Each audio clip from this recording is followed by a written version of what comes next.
Bonjour et bienvenue dans la chaîne Mathématiques Sciences.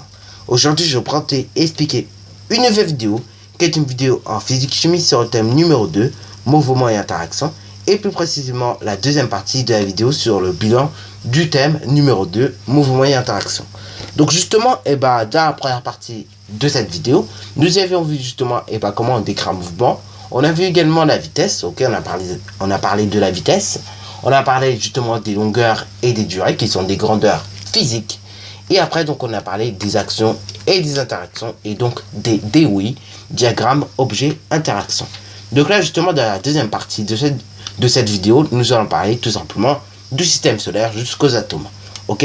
Bon, j'aurais pu parler également de l'univers jusqu'aux atomes, c'est même plus logique d'ailleurs.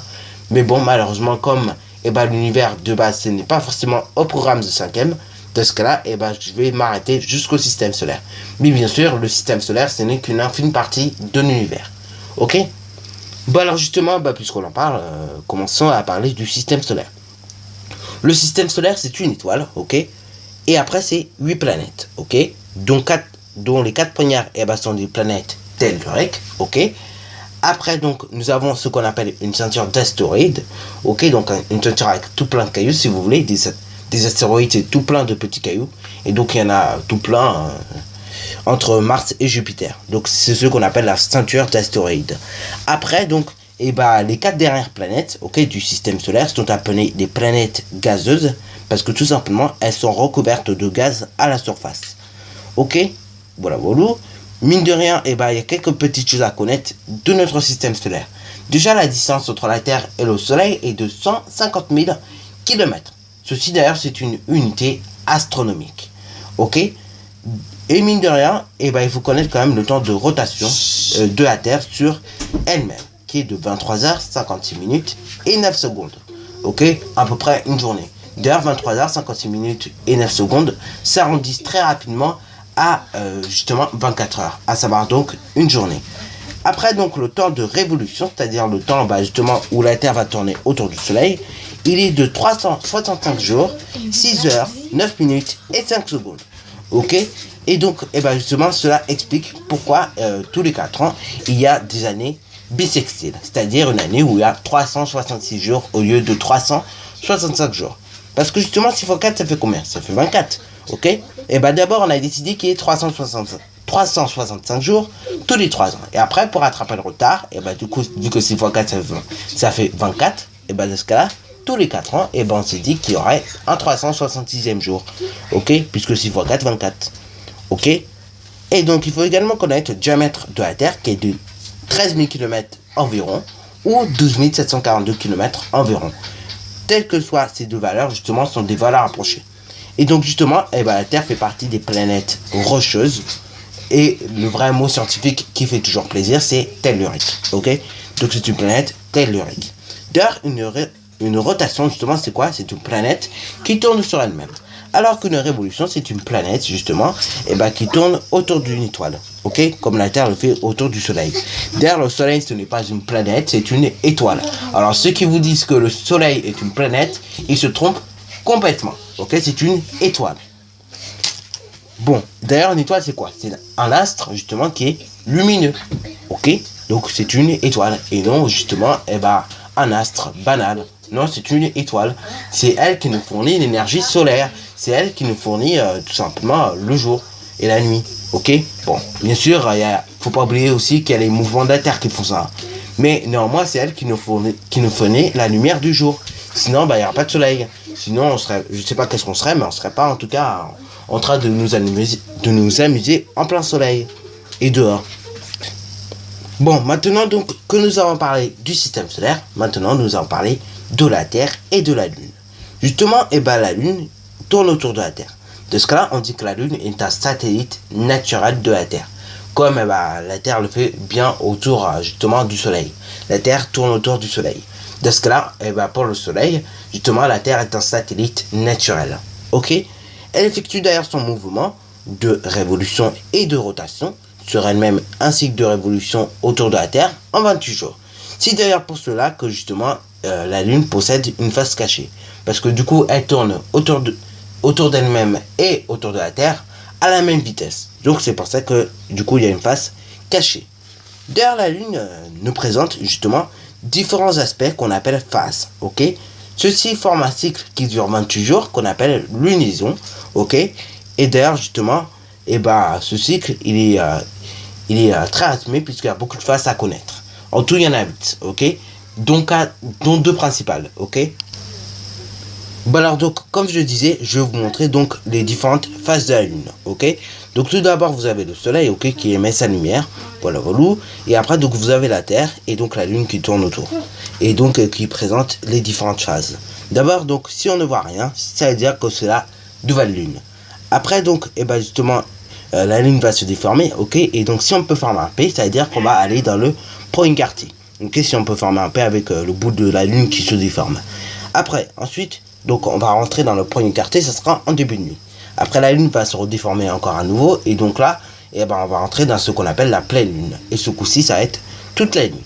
Après, la Lune va se redéformer à nouveau. Ok. Et donc là, on va rentrer dans le dernier quartier. Ok. Donc là, c'est cette fois-ci quand tu peux former un D avec le bout de la Lune. Et ensuite, la Lune va se redéformer à nouveau. Et donc là, du coup, quand tu peux reformer un D avec tout simplement le bout de la Lune qui est comme ceci. Ok, et comme tu peux le voir au ciel, dans ce cas-là, du coup, ça veut dire que on va arriver à la nouvelle lune. Et après, donc, on arrive à la nouvelle lune. Et donc là, ce cycle-là, la lune le fait en 28 jours. Ok, elle le fait sur 28 jours. Et donc, c'est ceci qu'on appelle lunaison. Bon, maintenant, donc, je vais vous parler des éclipses. Alors, donc là, voici un schéma, ok, c'est facile d'une éclipse de lune, ok. Donc, comme vous pouvez le voir, le tout se fait au crayon à papier.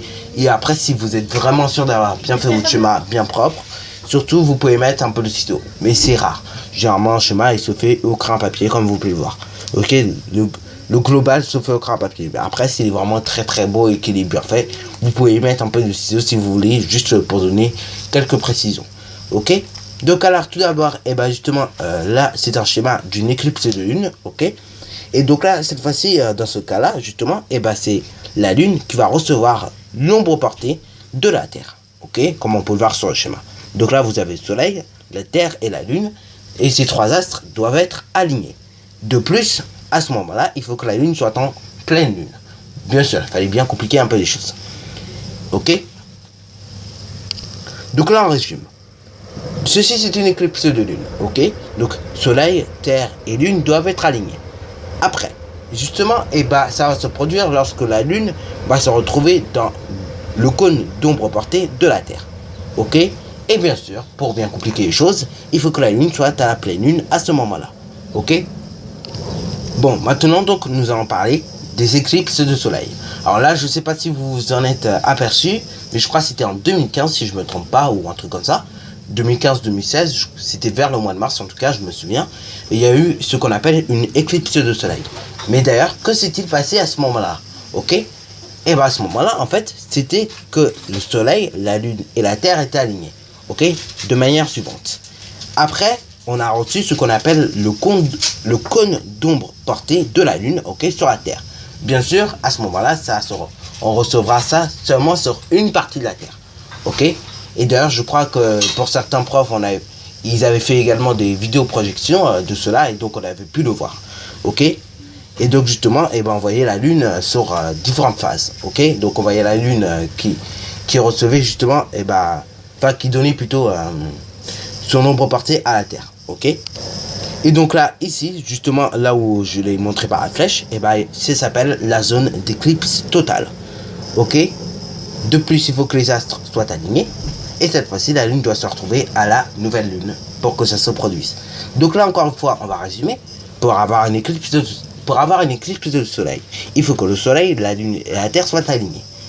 Après, deuxièmement, il faut que la Lune, ok, du coup, donne de l'ombre portée à la Terre. Ok, donc du coup, c'est la Terre qui va recevoir l'ombre portée de la Lune. Ok, et de plus, encore une fois, il faut du coup que la Lune se situe à la pleine Lune. Dans ce cas-là, on aurait pu également parler d'éclipse de Terre, puisqu'en fait, c'est la Terre qui va recevoir l'ombre portée de la Lune. Ok, mais bon, on appelle cela du coup éclipse de Soleil. Bon, on va pas faire un blabla là-dessus pour si peu. Ok, mais néanmoins, il faut que les astres soient alignés, je le rappelle. Ok. Bon, alors aussi bien on a pu parler des objets très grands, mais aussi bien il faut parler des objets très petits, comme justement l'atome. Alors là, l'atome justement c'est l'un des objets les plus petits. Ok, bon alors là, bien sûr, un atome justement il est constitué de plusieurs choses dont on verra en quatrième. Et donc justement, pour l'instant l'atome c'est l'objet le plus petit qu'on pourra observer en physique-chimie. Il mesure 0,1 nanomètre, ok, soit un dixième de nanomètre, soit 0,00000000001 mètre, ok. Il peut être modélisé justement comme une sphère, ok, comme tu peux le voir. Et derrière la matière qui nous entoure, comme cette table, hein, comme tu peux le voir, comme le téléphone, voilà, comme la calculatrice, ou tout plein de choses, comme un couteau, voilà, et peut être modélisé justement comme une sphère, ok. Et derrière la matière, comme je viens de te dire, qui nous entoure, est constituée d'atomes. C'est ça que je voulais te dire plutôt. Mais la matière qui nous entoure ne peut pas être modélisée comme une sphère. Je viens de faire une petite erreur, ok. Et donc là, ici, on voit un exemple d'atome que j'ai essayé de te représenter. Et donc là, ici, ce sont des atomes de silicium. Ok, ce que nous avions vu d'ailleurs dans la vidéo sur les atomes. Bon, voilà. Donc sur ce, c'est déjà la fin de cette vidéo. Alors si tu as bien aimé, n'hésite surtout pas à liker, à commenter. Et bonne réussite à toi en mathématiques et en sciences.